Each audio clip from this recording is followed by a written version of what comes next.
নমস্কার বন্ধুরা, আজকে আমি বানাতে চলেছি এই ডাঁটা পোস্ত। ডাঁটা নিয়েছি 250 গ্রাম আর আলু নিয়েছি ছোট সাইজের দুটো। এবার যে যে উপকরণ লাগবে, প্রথমেই লাগবে পোস্ত, চারমগজ বাটা, চীনাবাদাম বাটা আর দোমারা নারকেলের শাঁসটা আমি বেটে নিয়েছি। এটা অপশনাল, দিতেও পারে নাও দিতে পারে। আর কাঁচা লঙ্কা পেস্ট, জিরে মরিচ আর গোলমরিচ দেবো, এখানে ধনিয়া পাতা আর টমেটো। আমি এবারে রান্নার পর্বে যাচ্ছি। প্রথমেই আমরা যেটা করতে হবে, কালো জিরে ফোড়ন দিতে হবে। গরমকালে এই কালো জিরে ফোড়ন অত্যন্ত শরীরের পক্ষে উপকার।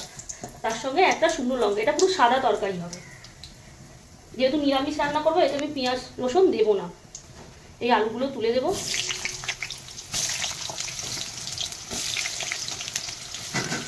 পরিমাণ মতো লবণ দেব। ডাঁটার তরকারি বেশি কষতে নেই।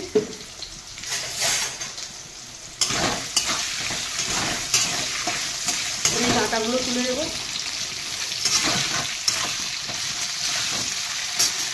পরিমাণ মতন হলুদ।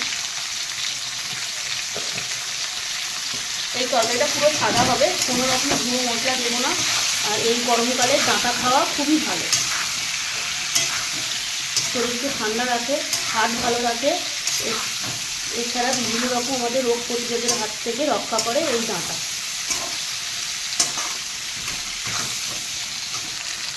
এবার আমি টমেটোগুলো দিয়ে দেবো, একটু ভাজা ভাজা করে নেবো, তারপরে মশলা দেবো। তো বন্ধুরা, আমি গোলমরিচের গুঁড়ো দিয়ে দেবো। এই আমার জিরে মরিচ পেস্ট আছে, সেটা দিয়ে দেবো। এই বন্ধুরা, কাঁচা লঙ্কা পেস্ট দেবো আর চীনাবাদামটা দিয়ে একটুখানি ভেজে নেব। কাঁচা চীনাবাদাম আমি তুলে দিতে নিয়েছিলাম, এটাকে একটুখানি ফ্রাই করে নিতে হবে। এই বন্ধুরা, আমার এগুলো ভাজা হয়ে গেছে, পুরো কষানো হয়ে গেছে। আমি একটুখানি জল দিয়ে তারপরে পোস্ত দেবো।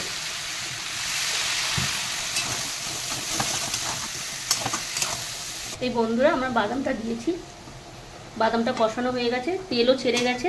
এবার যে যে উপকরণগুলো দেবো, আমি পোস্ত বাটা দেবো, আর এটা হচ্ছে চারমগজ পেস্ট দেবো, আর এই দোমারা নারকেলের শাঁসটা আমি পেস্ট করে নিয়েছি, এটা দেবো। আর এই কাঁচা লঙ্কা একটা দিয়ে দেবো। আগেই কাঁচা লঙ্কা দিয়েছি পেস্ট। এই নিরামিষ তরকারি খুব সুস্বাদু হয়।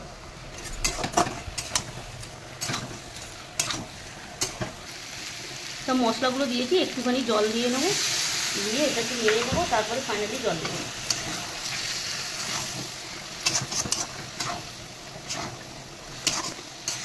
এই বন্ধুরা, সব কিছু কষানো হয়ে গেছে, আমার আলুও সিদ্ধ হয়ে গেছে। আমি অল্প করে জল দিয়ে দেবো, দিয়ে আবার ধনিয়া পাতাটা দিয়ে দেবো। দিয়ে নামাবার সময় একটুখানি সর্ষের তেল বা সাদা তেল, যে কোনো একটু তেল দিলে ডাঁটার তরকারি ফ্লেভারটা ভালো হয়, সেন্টটা ভালো হয়। এই বন্ধুরা, এই ধনিয়া পাতাগুলো দিয়ে দেব। এবার আমি ঢাকনাটা চাপা দিয়ে দেবো 10 মিনিট লো ফ্লেমে, ডাঁটাগুলো একটু সিদ্ধ হতে দেবো।